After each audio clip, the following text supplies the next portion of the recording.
Hello students, आज हम करेंगे डायरेक्टरेट ऑफ एजुकेशन की वर्कशीट नंबर 154 जिसका सब्जेक्ट है इंग्लिश और आज डेट है 27 जनवरी 2021। ये वर्कशीट क्लास सेकंड के बच्चों के लिए है। तो चलिए स्टार्ट करते हैं हम आज की वर्कशीट। बच्चों, आपको यहाँ पर अपना नेम लिखना है। यहाँ पर आपकी क्लास पहले से ही लिखी हुई है तो आप अपना सेक्शन लिखेंगे और यहाँ पर लिखेंगे आप अपने टीचर का नेम।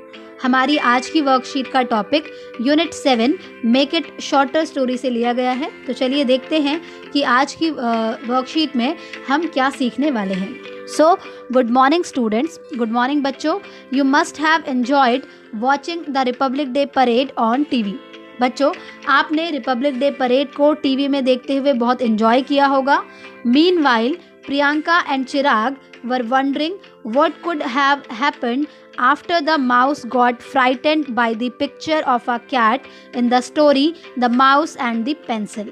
तो बच्चों, इसी दौरान प्रियंका और चिराग भी ये सोच रहे थे कि जो माउस था वो स्टोरी में आपको भी ध्यान होगा कि जो पेंसिल पिक्चर बनाती है कैट की, उससे वो डर जाता है ना। तो इसीलिए प्रियंका और चिराग सोच रहे थे कि जब वो माउस डर जाता है तो उसके बाद स्टोरी में क्या हुआ होगा।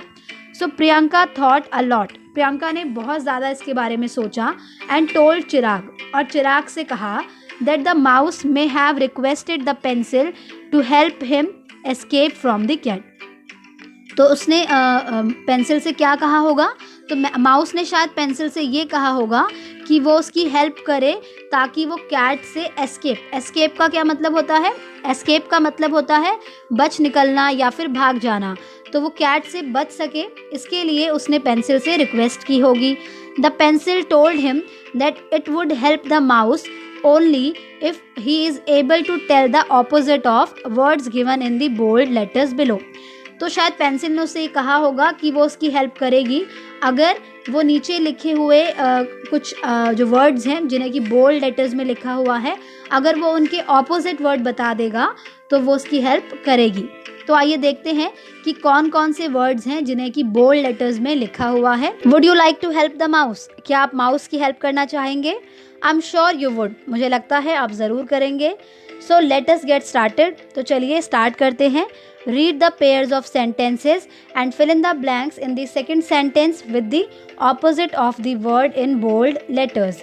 बच्चों, आपको नीचे sentences के pairs दिए हुए हैं, तो आपको क्या करना है कि हर पेयर में जो सेकंड सेंटेंस होगा उसमें आपको एक fill in the blanks मिलेगा जिसे आपको ऑपोजिट वर्ड से कंप्लीट करना है। और उसमें आपको किसका ऑपोजिट वर्ड लिखना है? फर्स्ट सेंटेंस में जो बोल्ड लेटर्स वाले वर्ड हैं उनका ऑपोजिट आपको सेकंड सेंटेंस में फिल करना है। तो ऑपोजिट का मतलब आप जानते ही होंगे। ऑपोजिट का मतलब होता है विपरीत, यानी कि उल्टा अर्थ देने वाला शब्द। ओके, तो चलिए देखते हैं। फर्स्ट देखिए, the cat has long whiskers. तो कैट के विस्कर्स कैसे हैं? लॉन्ग हैं। आप सोच रहे होंगे कि विस्कर्स क्या होते हैं।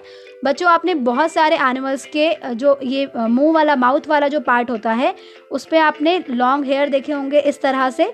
इन्हें कहा जाता है विस्कर्स। ठीक है, तो चलिए देखते हैं कि यहाँ पर हमें किसका ऑपोजिट लिखना है। तो आप देख सकते हैं कि यहाँ पर लॉन्ग को बोल्ड लेटर से लिखा गया है। इसका मतलब ये है कि हमें यहाँ पर लॉन्ग का ऑपोजिट बताना है। ओके, तो लॉन्ग का क्या मीनिंग होता है? लॉन्ग का मीनिंग होता है लंबा, लंबे। ओके, सो यहाँ पर बात की जा रही है the cat has long whiskers, यानी जो कैट है उसके विस्कर्स कैसे हैं? लंबे हैं।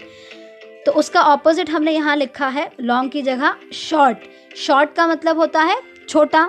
ठीक है, so the cat has short whiskers. तो कैट के विस्कर्स कैसे हैं? शॉर्ट हैं, यानी कि छोटे हैं। तो अब ये दोनों सेंटेंसेस एक दूसरे के ऑपोजिट हो गए हैं, यानी कि विपरीत हो गए हैं। तो चलिए नेक्स्ट देखते हैं। नेक्स्ट है द माउस वॉज हैप्पी।